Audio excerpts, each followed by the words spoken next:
Let's go. G'day, listener. Welcome back to the Superman podcast. I'm your host, Matty McCabe, and I'd like to welcome Lionel. Lionel, welcome. What have we got in store today, mate? Matty, we've got a pretty special guest coming up today. Looking forward to chewing the fat with this guy, and he's got plenty of meat in the industry at the moment. So let's get into it. Let me introduce the special guest, mate. As someone I've known, friend, colleague over the last 11 years. We first met while working at the big corporate in Sydney. Our guest today is none other than Mr. Ronald Pratap, the principal financial planner at RP Wealth Management. Ronnie is one of the most relatable and funny financial planners I've ever met, and he's dedicated to helping the people of Western Sydney get quality financial advice. Please welcome Ronnie. Welcome, mate. Yo, how are you, boys?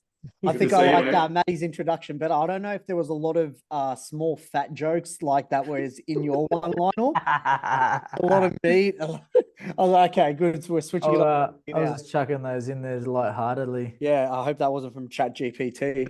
Yeah, it couldn't come up with Yeah, that look shit. up Ron online and make some introduction. It's all Yeah. about meat and fat. Yeah. Ronnie, thanks for jumping on, man.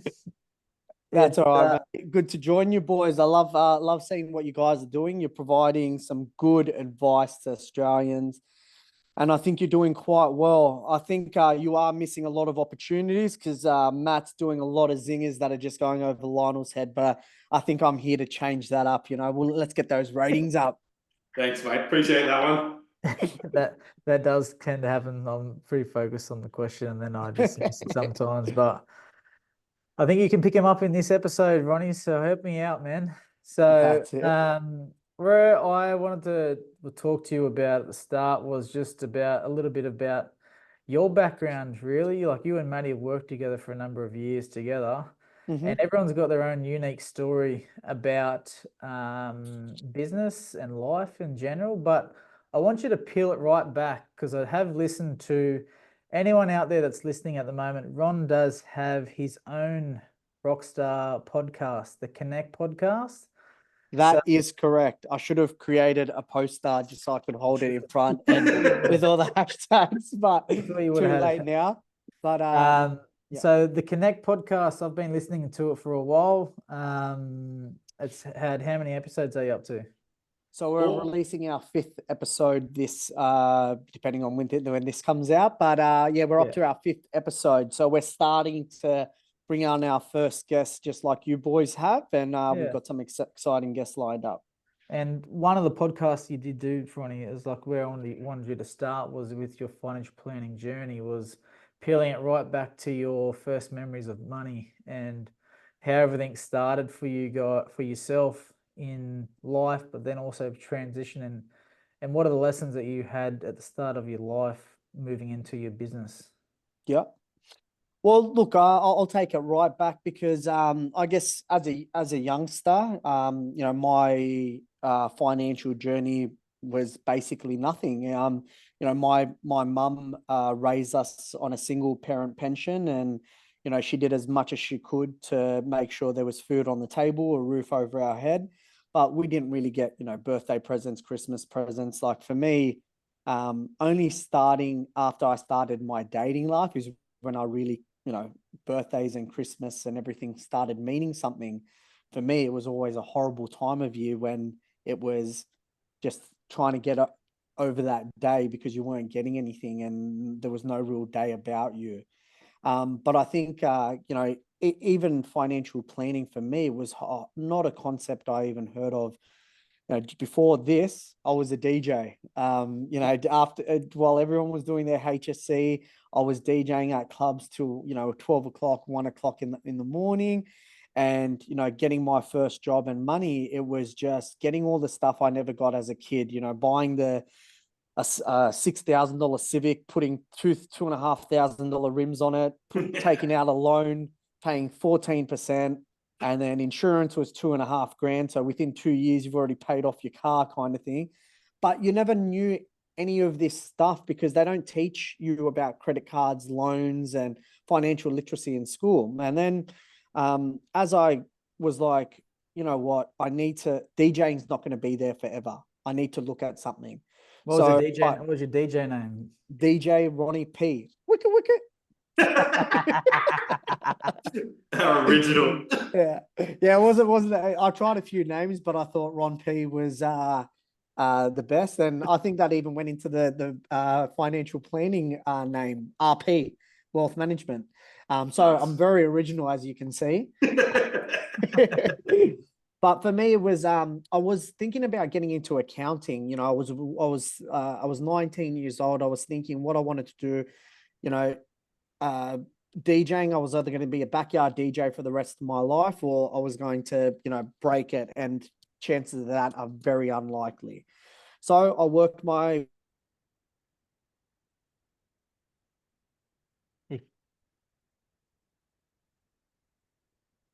Some technical difficulties From Fairfield. They don't out at Fairfield. Sorry. Sometimes they don't really have Technical service. difficulties, man. Yeah, sorry guys. I'm out in the southwest.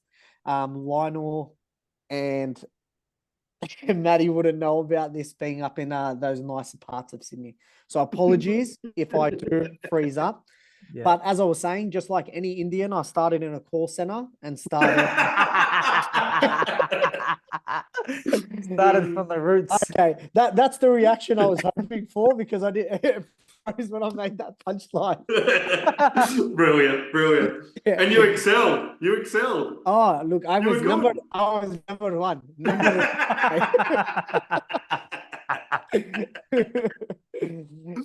But look, I started in a call center, and then it was just like I was doing well in I guess from that point of view of being able to build relationships with potential customers. And I thought, well, why not be able to do this and help other people? You know, selling is part of any type of role, but being able to sell and add value is really what I wanted to do. And then someone told me about financial planning, and I went down the path of doing my studies at MLC, and they had an advisor program. And then I went into ANZ and continued that journey, which is where I met Matt. And we were both under the downhill from there, brother. I started downhill, like being in business, as you know, it's a roller coaster, ups and downs, right? 1 minute you're crying, the next minute it's thrilling, you're excited, and then you're crying again next week. Right? It's all a journey, but it's been a great journey. And off the back of that, you know, I've gone through some personal setbacks and, you know, going through divorce, setting up the business. But I think just like everything, all these life factors help you be a better advisor to your clients as well, dealing with things that your clients deal with. At the same time, you know, I was never great with money when I was young. I was learning how to be better. And if I can help clients not make the same mistakes that I did and, you know, still be able to live a life that they love and continue to focus on building their wealth, protecting themselves and having a bit of a plan, it's great. Like it's a very rewarding career. Absolutely, mate. Absolutely. And that's where you focus a lot of your time and energy with clients coming through. Yeah. And exactly that area, protecting themselves, setting that little bit of a plan up, trying to make sure they're not making the same mistakes that you've made or you've seen other clients make as well. Yeah, 100%. And look, our tagline of our business is invest, protect, enjoy. Invest in yourself, invest in your family, invest in your resources, protect yourself, protect your family, and protect what you've built. And at the end of the day, it's all about enjoying it, right? What's the point of doing all these things if we're not going to enjoy it along the way? You know, my dad always said to me, you just work your whole life, and then when you retire, that's when you can enjoy it. That's when you can go travel. But it's not like that, especially you guys know, being in this financial planning world, we have so much stress from a compliance point of view, from, you know, our costs going up, the red tape, everything.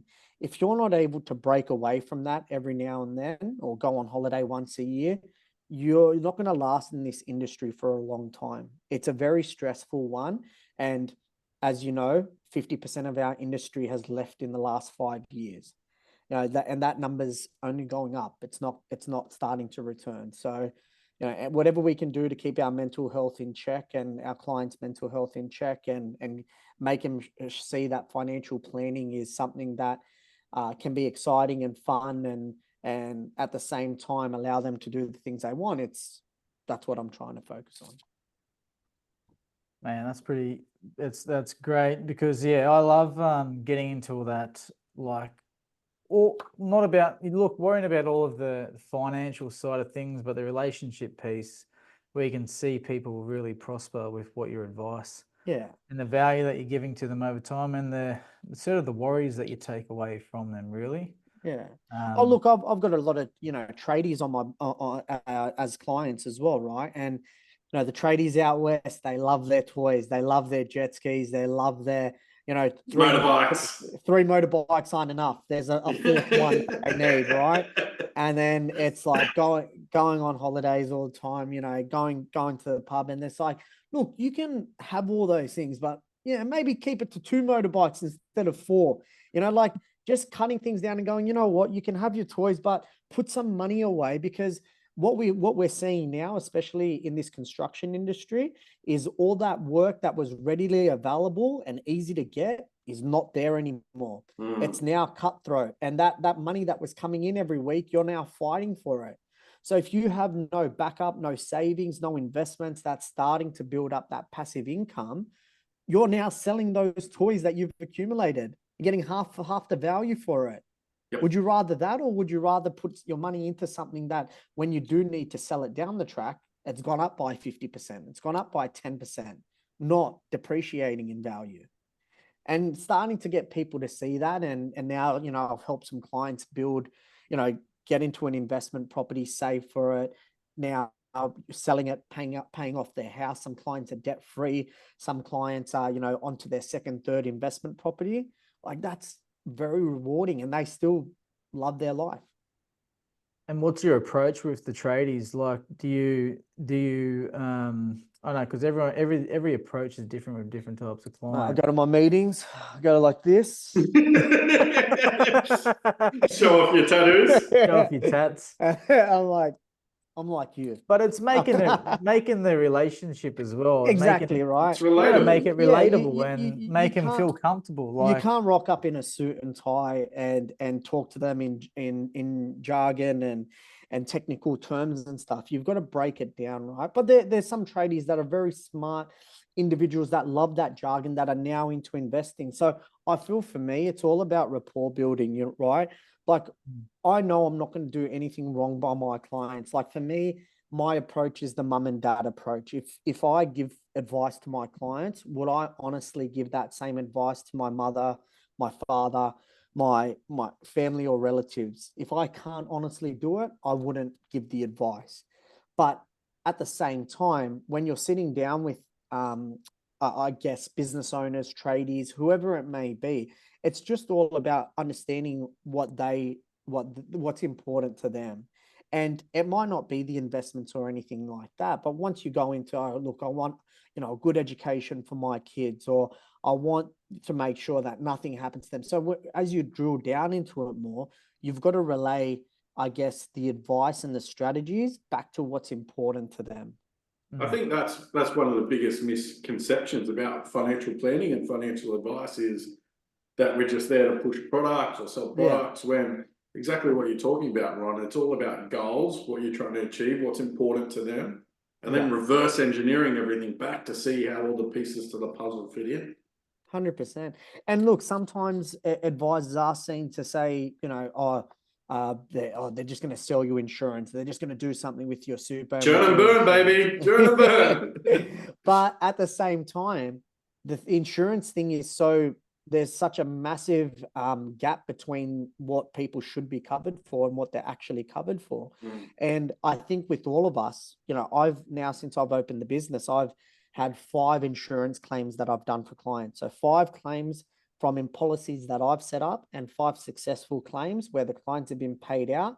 A couple of clients have done a video for me on the website, and they volunteered. I didn't even ask them. They said they want to do something back for me. But now that I've seen how it could have gone the other way, because two of these clients wanted to cancel their insurance, and I stopped them from canceling and just keeping half of it in place just so they could afford it, and then they were paid out. Now, if we don't talk about the importance of insurance and really hone it in, and something happens to a client that walks away, not only how bad would we feel that we could have potentially stopped it, but there's also a risk to our business that we didn't give the right advice by protecting them. Right. So the reason advisors hone in on it so much is that, you know, a lot of people are living week to week. A lot of people don't have savings. Insurance is the quickest way to get a form of payout if you don't have any money. So for us, the way why we push products sometimes is because of that reason. Then the next thing is that from a product pushing point of view, the superannuation side of things or an investment, a lot of clients don't know how their assets are, or what they're invested in, what fees they're paying. So when we're pushing a secondary product is because we know that they can get more investments, they can potentially pay less fees, they can structure their insurance through the super product, pay for their insurance if cash flow is an issue. So sometimes people are pushed away by that, but that might be the initial advice. But there's all that other stuff that go in the background, you know, the budgeting, the, you know, setting up the right foundations. And then it's that ongoing piece. Okay, we've set up the right foundations now. So we've got your insurance in place. So we've got your super in place. We're potentially starting to work towards investments. Now, the ongoing relationship is really where we start helping them along the way, because we've set up the right foundations. Now we're going to build on that. Yeah, the ongoing piece, I think, is the critical piece for financial advice, really, because you're keeping people accountable about the plan that you've set in place, and you've got the trajectory that you know where you want to go to.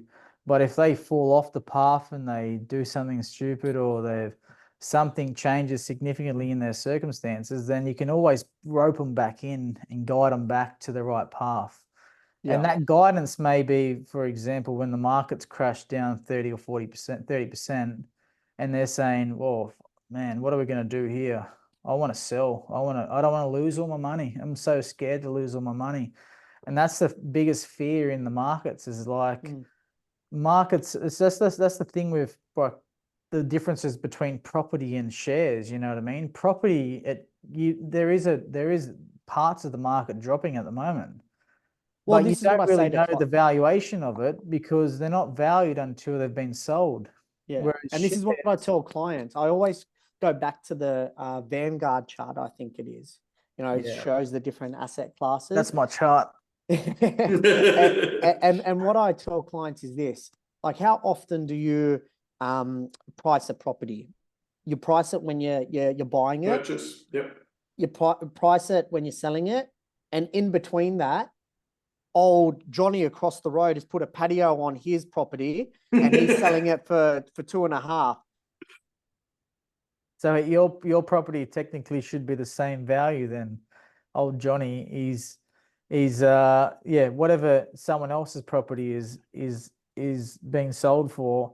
I'm just roping you back in there, Ronnie, because Johnny, you said old Johnny was put his patio on across the road, and that automatically you assume that your property goes up in value, but your property doesn't go up in value. It may go up in value a little bit, but the value is whatever someone's going to pay for it when you need to sell it. And that's the thing. right. It's like, you can't tell the valuations of property. That's like everyone's saying property this, property that, because the property market's been going well. So, and it has been going well for a long period of time.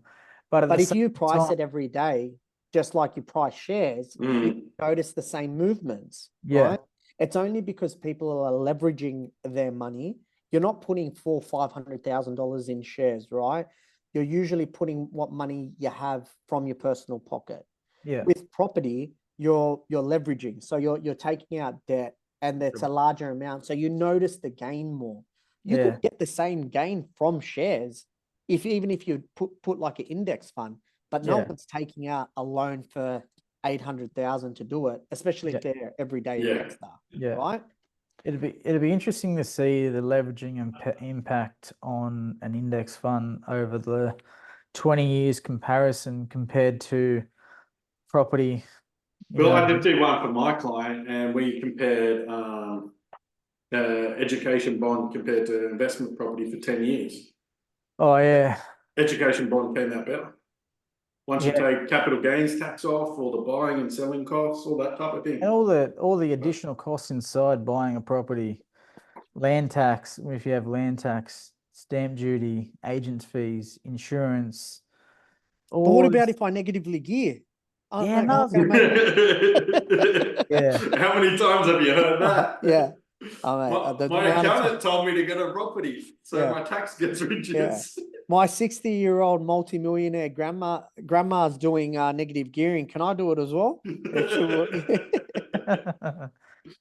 And this is where I guess us as financial advisors, it's more about education, right? It's 100%. about like we can sit down and tell someone what they want to do. Like there's so many clients that walk in and just want me to take the money and do something with it. Take my money, Ron. Take my money. No, number one.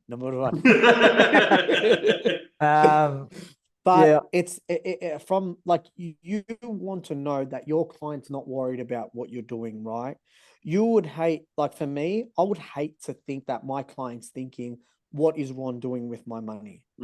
You always want to know that they have an idea. They might not know exactly what you're doing, but you want to know that they've got peace of mind knowing that they can trust you with their money. That's all it is at the end of the day, right? You're doing what you think is best, and they can trust you. Yeah, because there has been a lot of scammers out there, like a lot of scammers and fraudsters and people like that in the out in the wider world and in Australia just take everything for granted. And so many people, so many clients these days are on edge about everything. Well, mate, if you've been seeing, like I said, the clips from Connect that I've been putting out from the podcast, even my personal Instagram, I find that in this day of social media, everything is about scheming, scamming, some type of pyramid structure where everyone at the top is making money. Everyone filtered below thinks they're the person at the top, but they still have to get another 10, 20 people in order to be that person. And when they get that 10, 20 people, they need to get another 10, 20 people. So whether it's drop shipping, whether it's come onto my course and I'm going to show you everything you need to know. Like at the end of the day, the person that's making money is the one selling all the programs at the top, right? And if they're so good at what they do, why are they selling programs? They wouldn't be selling them. Why are they just selling program? Like, oh, I don't need this. Like you see here, a lot of them, I don't need this. I just want to help people and I'm making $10 million. Yeah, but why are you charging so much for your program if you don't need the money? Because it seems like you're not going to give any information away until someone's locked in, right? And once they're locked in, just like you said, Matty, it's all about churn and burn. Yeah. You know, if you can get enough people constantly, that's why you see all these social media ads. Like, how much money do you need to generate this stuff? Because your marketing campaigns are constant sponsored ads. So for them, it's because they're putting so much into it because their churn and burn rate is so high. Yeah. And in order to continue having this scheme and this beast, they need to continuously funnel money into the new business, right? Yeah. For us, we advise. Our job is advisors. That's why you don't see us advertising that much, or if at all. Well, we never talk. This is one thing that and this is what I tell everyone. People always say, why aren't financial advisors talking about the top shares, or why aren't we talking about product? Because we're regulated the most and we get hit harder. So no advisors will go on and even get close to product because we're scared of ASIC. We're scared of being scrutinized or taking the wrong way. So we just avoid it altogether. When we as financial advisors should be the ones that are talking about investments the most. Yeah. Unfortunately, we're the ones that are the only ones that aren't talking about it. Hands tied behind our backs and everyone 100%. That's unlicensed is talking about it. Yeah. With a collar around our neck getting hung as well. It's red. Oh, yeah, you sent out the FSG an hour after you spoke to the client. Should have been done while you're on the call. Yeah. You're not an advisor anymore.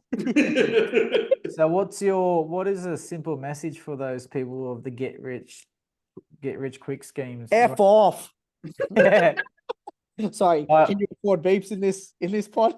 Yeah, Mate, you're good. You're good. I don't know. Ask Maddie that one. I don't know that. No, I would say like to just people that are online, you need to do your research, right? There's going to be, you have to remember online social media, anyone can say what they want on there. It's not fact checked. What you need to look at is what qualifications does the person hold? What's their education?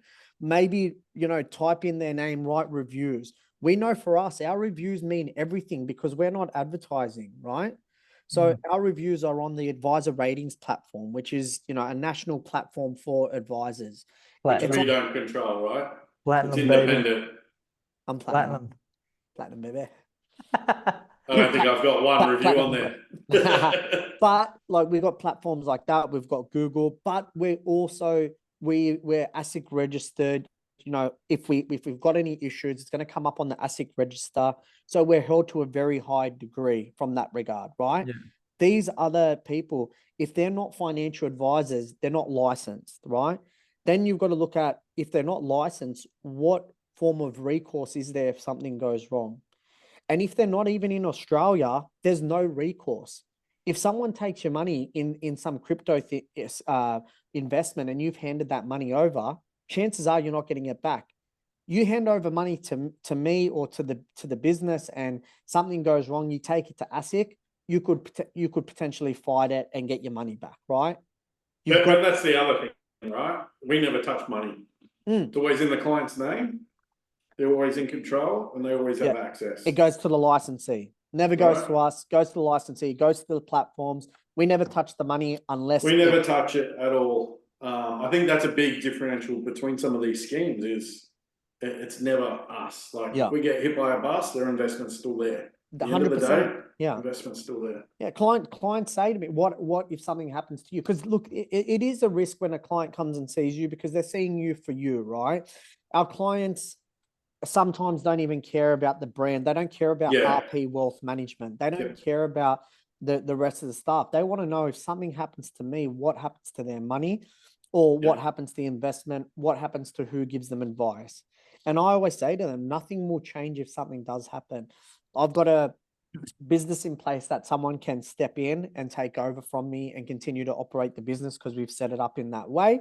But at the same time, you will still be invested in your products. Nothing will happen.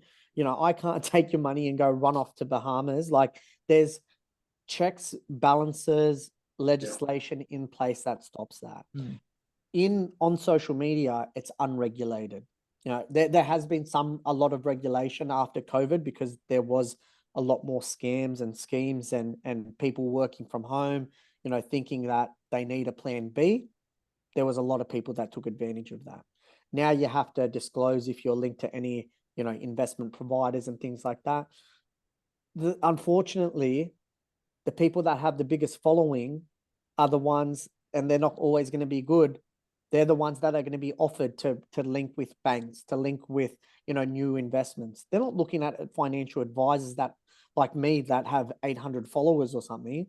They're looking for 80,000 followers. And that person might not know anything, but if they've got a young demographic, they're going to go to them, not to me. Yeah. Like our old mate, Scotty Pape, the barefoot investor. Yeah. Well, every time he ING. says something. ING, what's that? Oh, you shouldn't cross the road if it's a orange light. That's front page news for him. Like, it's just anything he says. 10 years later, it still comes out and it's like, yeah. But look, some of what he says is good because people are 100%. A lot of the stuff he says is good, yeah. But then there's financial literacy until Yeah. he gets the product. Yeah. Yeah. And the product advice is 15 years old and people are still saying, go to Hester because they're the cheapest one. Well, Host Plus. 0.08%. Host Plus. Host Plus, sorry. Yeah, 0.0%. Yeah, it was back then. Jumped a lot now since he wrote the book. Yeah. So your clients, Ronnie, what type of clients do you look after, and why are you one of the better advisors in the Wild West out of Cartha? Look, I will always say this, right? Financial advisors in our industry, I think where the caliber of advisors has gone up. For me, I think I'm not from a technical point of view, I always stay in my lane. You know, I won't give advice in other areas. So that's why I love working with retirees. So I do a lot of look, I shouldn't say this because I know this is Lionel's forte, so I don't want to. But if you're outside of Northwest and you would like to seek a specialist retirement planning advice, And he's number one. number one, no. So for me, retirement planning, I love it. We worked at Retire Invest. You know, I love doing that. 90% of my client base. What do you like about the retirement piece? What's the look? I think you can show more value. You're working, given the cost of advice of where it is today. It's harder to show value to a younger client that has less funds to invest, or you know, that needs to pay a fee and wants to invest $5,000, $10,000. You know, our minimum plan fees at the moment, and you guys would probably be similar, which is about 3,300 to 4,400 as a bit of a minimum. Now, if a young client comes in and they've got $20,000 to invest, they're going to need to make a lot of it, right? 25% return just to pay your fee straight away, right? So I think when they're close to retirement, there's a lot more tax incentives because they've got a higher income. You've got opportunities where you can, I guess, change their investments around so you can maximize Centrelink benefits. There's pre-retirement strategies in the lead up to retirement. There's a lot more value. There's more value we can add. That's the hardest part, is trying to explain and demonstrate the value to the listener on the other side here. It's trying to explain to them what does actual value mean. Yeah. Now, about value is like, well, for example, if you're standing here in 2024 and in 2034, your balance could be $500,000 or it could be $750,000. The difference in value is $250,000 from the top two there. And that can be a matter of just making a slight change of using an investment option or putting money into the right place. Yeah. I think there's two parts to it. I always tell clients there's two parts. There's a tangible, which you're talking about, you guys have spoken about, the investment side of things, the tax side of things, the fee side of things, which we can help with. But then there's the intangible part, which is peace of mind. There's an expert there on my side. He's working for me. And also that, you know, I'm getting the best and highest and best use out of my capital. Like, these guys have looked at all these different strategies. So I'm comfortable at night because I've considered everything. There's nothing left on the table that I haven't thought about. And so that's the intangible bit. I think, you know, in this day and age now, you can jump on Google and research something and you'll get thousands of points of information, right? As an individual, how are you going to be able to dissect what's right and what's wrong if you're not in that industry, right? Like through the noise, right? Yeah. You could write, you know, where should I invest my money in retirement? There'll be 100 articles on saying US shares. There'll be 100 articles on Australian shares, 100 articles to put it in property, and 100 articles that you should put in fixed interest. So I'm back to square one because I've got information. Yeah. I'm like, okay, it still doesn't make it any easier.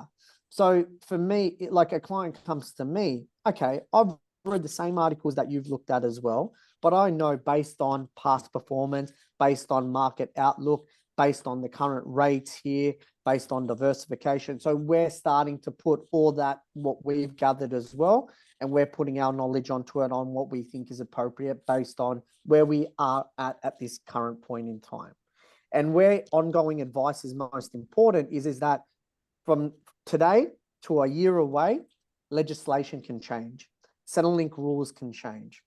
Your job, your role can change. Your income can change. Your family situation, your medical situation can change. So when we look again in 1 year's time or 6 months or whatever it may be, do we need to adjust the plan to take into account any of these considerations? And this is why setting up the foundation is one thing, and the ongoing management is just as crucial, because you can't build a house on sand. That's true. But you can. Lionel, reaction? I was. I don't even know why I said that. I thought you had tradie clients. They should be telling you how to Yeah.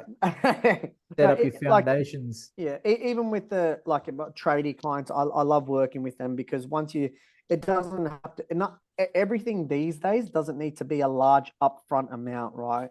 With the increase in ETFs, micro investing apps, we can now start to, because they're getting high income, but they don't have a large amount of funds available, we can start setting up investments where it's just regular investments, right?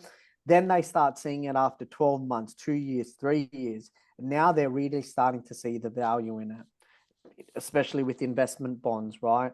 I guess it's just the education around these things and letting clients know what's available to them, to show them and help them understand. Yeah, so it's a great job. Do you enjoy the job in planning? Look, I love what I do, and just like most other advisors at the moment, I think our biggest issue at the moment is with our own regulators, right? With our regulators that have got things wrong by putting more red tape, increasing the cost to advisors. I know my costs have probably tripled since I've started, and that's not taking into account, staff growth and things like that. I'm talking about systems, licensee fees, our PI insurances. Those fees have tripled, right? We haven't really talked about that on our podcast yet, so it's nice for you to give us the other perspective from. Well, look, if you guys don't want to come, I'll let your clients know what you're dealing with. Oh right? yeah, we're dealing with all this. Because it's a big point, right? Like lots of people come to you and go, "Oh, I wasn't expecting financial advice to be $4,000, $5,000, $6,000, right?" Well, look, I know we worked at the same licensee, right? And one of the things that I looked at was how to reduce costs, how to do things a little bit more flexible, and it's everywhere we go, we need to have these fixed costs in place. And off the bat, just by calling yourself a financial advisor is $50,000 a year, right? Let's get that right. Minimum. $50,000 a year. The starting point. Yeah. So I'll give you a bit of an idea. These are my fees at the moment: $550 a week just to call myself a financial advisor and have a license. Then you've got your systems that you've got to use, right? So we've got Xplan. Let's say just my logins. Let's say that's another $500 a month, right? Then we've got office insurance. So we're paying about let's just say $500 a week for that. Then we've got a cyber insurance. So you're paying $2,000 a year for that. Then you've got your workers' compensation. You've probably got about $2,000 for that. Then you've got wages for salaries. No, let's just focus on our own costs, right? If we didn't look at any of that, right? So then you've got your not even the cyber insurance, but just your IT systems. We pay about $1,500 a month for that, because at the end of the day, we're dealing with clients' personal information, financial information. You need it secure. You need it secure, right? Yep. Then you've got all your logins on top of that as well. That's probably another $500 a month when you look at your other systems in terms of research, in terms of comparison tools, insurance tools, probably another $500 a month.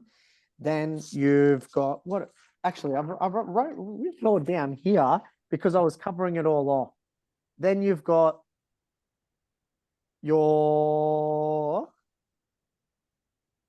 so I worked it out. It's about $10,000 a month just in costs, right? From 120 grand a year. Yeah, just in costs. That's before you pay yourself, before you're paying that's before paying myself about 120K a year. And now let's just say that's a few staff members and their logins and everything, but that's another cost on top of that, right? So that's before you even start to pay yourself a salary. And this is why the cost of financial advice has gone up so much, because we've got to cover our own costs. And this is why 50% of financial advisors have left the industry. I did an article in 2019 about the survival of a financial advisor. When I did that article, that year, I think we had the highest rate of suicide in any Financial industry. advice. Yeah. Financial advice had the highest rate of suicide that year. And, advisors were losing their businesses overnight because of regulation changes. Now, I think for me, when you talk about, are you happy being an advisor? COVID for me was the catalyst to go, you know what, I'm in an industry that's good, because I think I was getting a lot of those phone calls. Ron, should I sell? Should I keep it in cash? Sorry, should I put it into cash? Should I keep it? What should I do? And we gave a lot of advice. Like, I was on the phone a lot, right? But after it all finished, a lot of clients said to me, thank you for that advice. Thank you for just picking up the phone, because I would have panicked and I would have put it all into cash, or I would have done something drastic.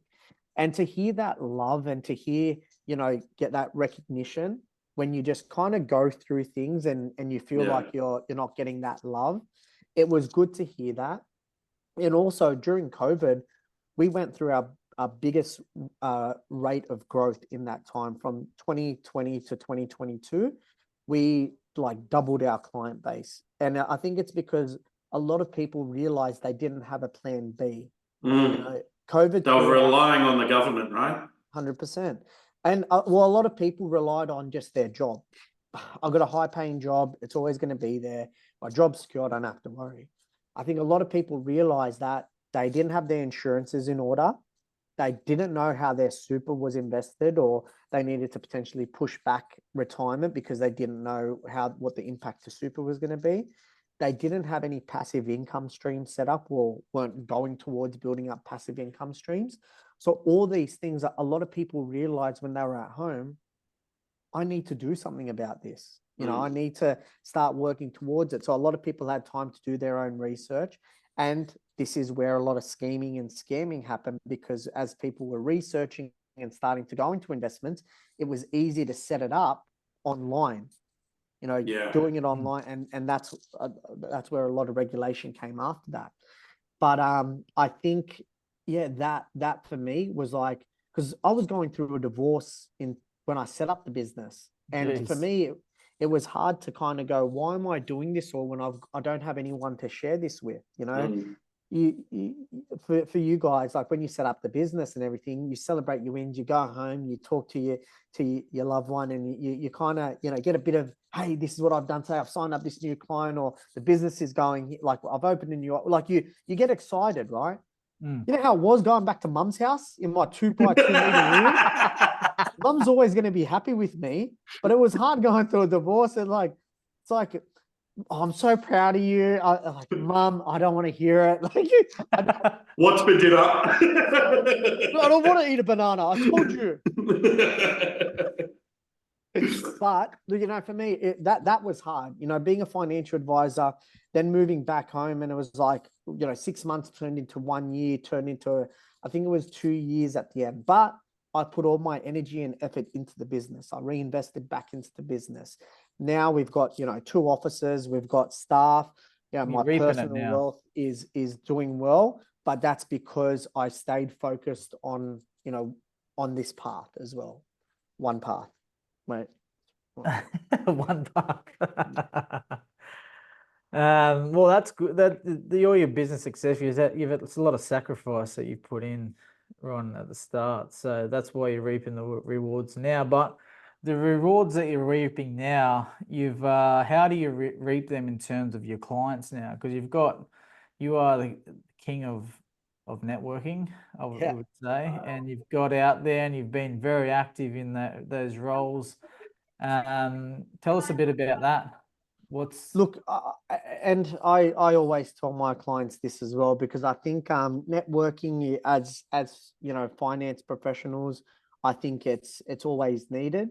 But even if you're a small business, the power of networking is sometimes underutilized, I think.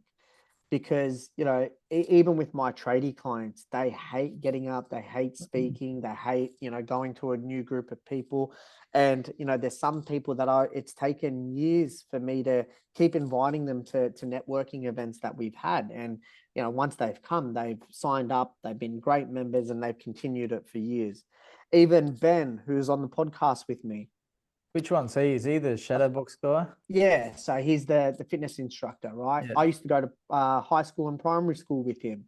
So when I moved into Oran Park, or when I opened the office in Oran Park, he was the only other Bosley boy that was in around Oran Park. And you know, when you tend to go to a new area, you tend to stick to who you know. And slowly, there was more people from Bosley Park moving out down here. Now there's quite a few business owners, but at the time he was like the only other one. And I kept inviting him to networking, and he never came. But once he came, he ended up being there for 3-4 years. Off the back of that, we've started our own networking group. But I think as a whether you be an electrician or a plumber, you know, when you're going out to networking, you got to think about there's other business owners in the room. They're going to know other business owners. And at the end of the day, you know, Oran Park is still a growing area and suburb in this Macarthur region, but a lot of it is word of mouth. Social media is great. I always try to focus on 3 key relationships, or 3 key kind of referral sources. One being your social media, one being your networking, and one being your closer JV relationships, but also your clients, right? Once you start building up a client base, if you're doing the best thing for them, they're going to refer friends and family. Yep. And I think you can never be reliant on one area too much, because if you're relying on one area too much and that stops, all of a sudden your biggest source of referrals or leads is stopping. How many clients, and we, for me, you know, having a lot of tradie clients, they've relied on one big client too much to send them all their work. Yeah. All of a sudden that builder's collapsed and they've lost 80%, 70% of their work overnight as a result of that one builder. Now, what's the impact to them? They've got 10 staff.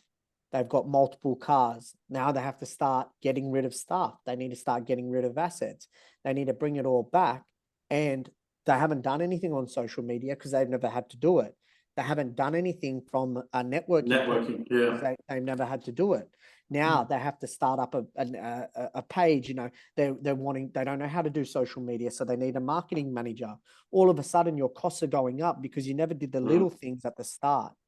Yeah. The biggest thing that you can have is, in terms of marketing, is having a phone and your own, you know, going to networking. And when you have a phone, you can do stories, you can post anything, and it's all free. Your online persona is your shop front. Whenever someone comes and sees you, they're going to Google you. So what you want to show on social media is what they're going to see. And if you don't have that set up correctly, and you know, reviews and whatever it is, you're not going to get that. You're not going to, that person could go somewhere else where they could go to another person. It looks nice and flat. And this is where it comes back to scheming and stuff like that. If it looks all nice with the bells and whistles and everything, they might not be as good of an advisor or good, you know, a person as you in terms of what you do. But they got better marketing. That's right. Yeah. So you don't have to make it as flashy and everything. You just have to make it with what your budget, and show people that what you can do. It's all. I think one of the other big things that I found with networking, Ronnie, is the value I can provide to my clients. Yeah. Because now I know trusted people. Network. I know their work. I know it's quality. I would, like you said before, I would send family there. I have sent family to some of these trusted professionals, right? Yeah. And so now I'm adding value to my clients, and they're like, go see Matty. He's not just my financial planner. He knows everyone. Yeah. He can help me with everything. You know, I've got a sore back. Yeah. He knows a guy. My clients are always asking me about random profession stuff because they know I'm part of networking. So they ask me, do I know a good electrician? Do I know a good plumber? Do I know someone that works in immigration as a solicitor? They're normally the Indian ones, because my auntie or uncle get married or something. I'm joking. But $5,000 if you need any. That's awesome, mate. That's awesome. If you want to go and check out Ronnie's page, he's got one of the funniest Instagram videos that I've seen for a long time. Is that the one on the bridge? Yeah, gotta the have one on that. the bridge. Unreal. Check it out. Check out Uh, Ronnie's Instagram. It's RP Wealth Ron. Yeah, Is his professional one that you'll that's it. find Put him up all at. the tags. Put up all the Yeah, tags. yeah. Connect podcast. Yeah. Connect But look, podcast. networking for me brought in 30% of my revenue. You know, it's still bringing about 30% of my revenue. I went into a new area because, you know, where I grew up or where I was living at the time versus where I set up the business, two totally different areas. I went into a new area because I knew that Oran Park and MacArthur was going to be massive. And I knew that if I went into there was no young financial advisors. There was no one doing social media. There was no one doing what I was doing in Parramatta. So I knew that if I stayed in Parramatta and did it, I'm competing against another 200 advisors. If I go to MacArthur, I'm not competing against I'm not even competing against one other advisor. There's no Now, advice out there. well, now in 2016, I was the only advisor out here. I was probably the only advisor under 60, like for a good 2-3 years. And then now the same building today, probably got another 4 or 5 advisors in the same building as me today. And now and I know my social media and everything's working because there's a lot of advertising around RP Wealth Management when you Google it. Ah, yes. You always need They're trying to yeah. steal from you. But they're also trying to, you use your Google AdWords and stuff because you always need to be looking at the competition, and the competition's always going to be looking at you. You know, I sat down with the BDM just before this, and he was telling me, "Do you know this, this, and this person?" Because they're financial advisors and they know you. And for me, I didn't know them, but it's good to know that other people know me. Perfect, Ronnie. Perfect, mate. And that's the power of networking, right? Power of network. Yeah. I think the power of networking with for clients is always good, but I just want to touch on our little group that we have as professionals networking with each other to sort of help each other out. So Ron, Matt, and there's probably another 9 or 10 other guys in our financial planning profession. We actually catch up on a quarterly basis every quarter, 1 day a quarter, for a full day where we sit down and sit around a boardroom and just pretty much talk business about share ideas, different and, clients, different strategies, so our clients get the best out of us. Yeah, I think it's great, and I think a lot of other industries should do it as should well. do the same thing. Yeah, they should learn a lot from each other. I think you know, especially years or before FOFA, you know, before the regulations and a lot, there was a lot more advisors, and I think it was seen as a lot more competition and cutthroat. Dog eat dog, Dog eat dog type of mentality. Yeah. I think that's changed a lot because there's a lot of people that need financial advice, and you know, there's enough advisors to kind of go around in terms of that. But I think when you become a business owner and you kind of are out on your own, it's easy to do things the same way that you know constantly, and not take advice from others because you think because you're the business owner and you're the boss, that's the way it is. You need to be open to criticism. You need to be willing to continuously learn. And I know you're smirking, Matt, because I know you think you're thinking yeah, I was thinking someone we know. But you need to be open to that. You need to be continuously seeing what other people are doing, because your technology might not even be the same as what everyone else is using. You might be doing things that are taking twice as long to do a process than you know what I'm doing compared to Matt. Which then costs your clients twice as much. That's right. Or they're waiting longer for their plans. They're waiting longer, or you're hiring more people as a result, thinking that it's going to get done quicker, but it's just a cost to you. So, you know, when we're always talking things, AI, technology, systems, people, processes, because we always want to continue to evolve. And I think every business owner needs to be like that.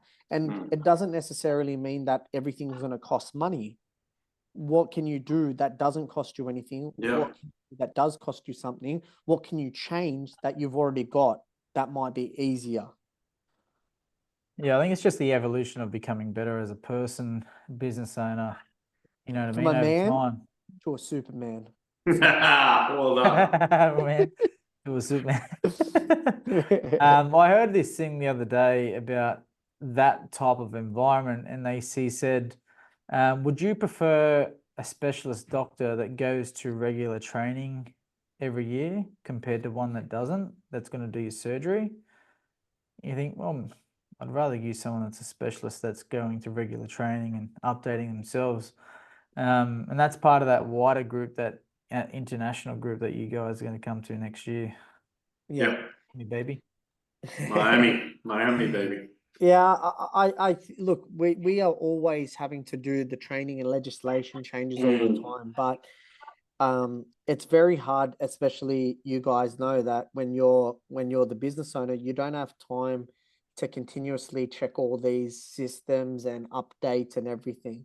So as if we can get together as a group of 10 of us and a few people have already checked that system or tried to do something and it didn't work or it did work, we've just saved some time by being involved in a group. Yes, it might be a Some day time here. and money. It's a bit like why clients come to us, because they're Yeah. saving time and money, Yeah. and they're getting that, no mistakes. Yeah. They don't have to make those mistakes to learn. Yeah.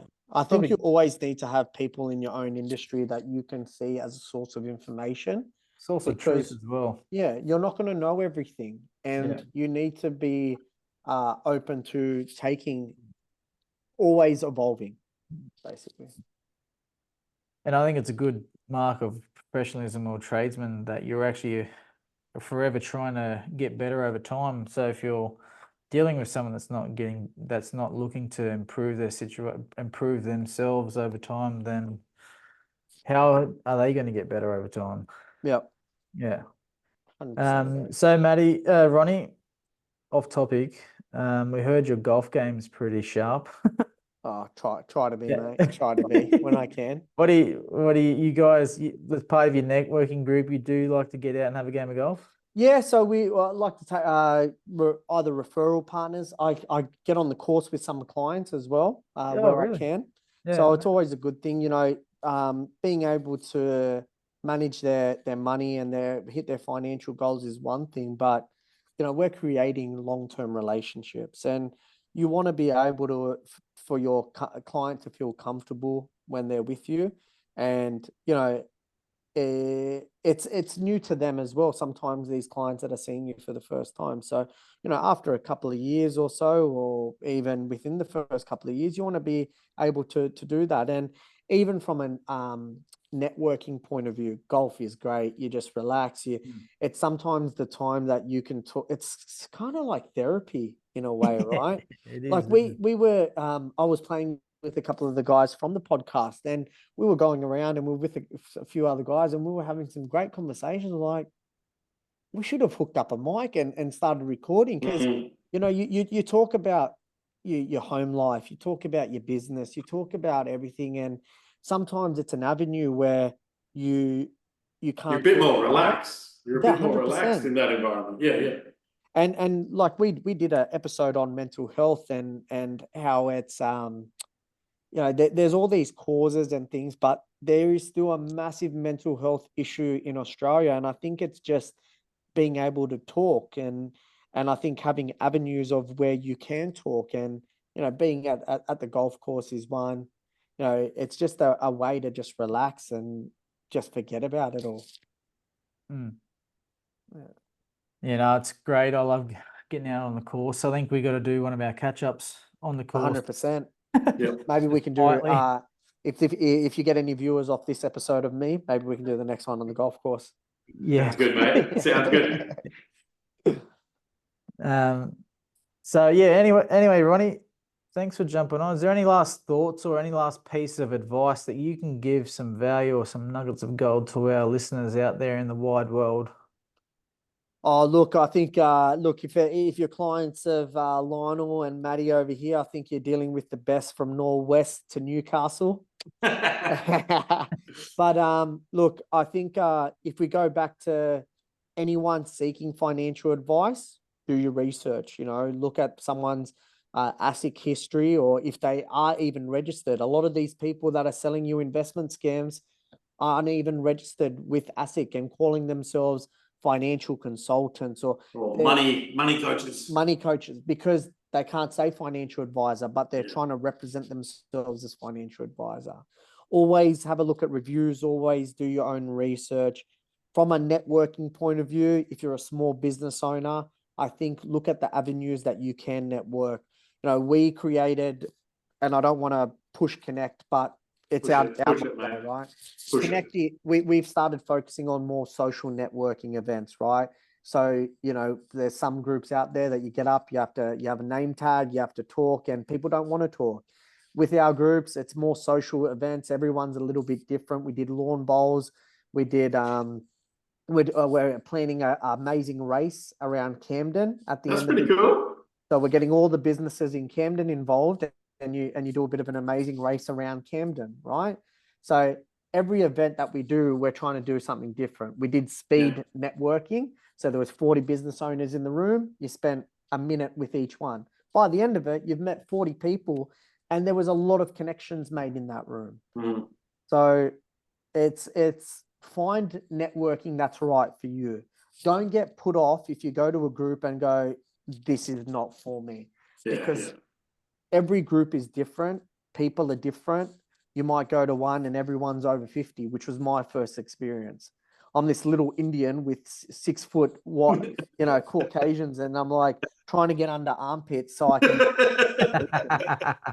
So, you know, just always try, pivot, evolve. Awesome. Great advice. For our listener, make sure we check out Ron's work at RP Wealth for more great financial advice, or jump over and check out his podcast, the Connect podcast, or on Instagram, RP Wealth Ron. Thank you, listener. Thanks for tuning in, Mum. We'll see you next week. Thanks, Cheers, guys.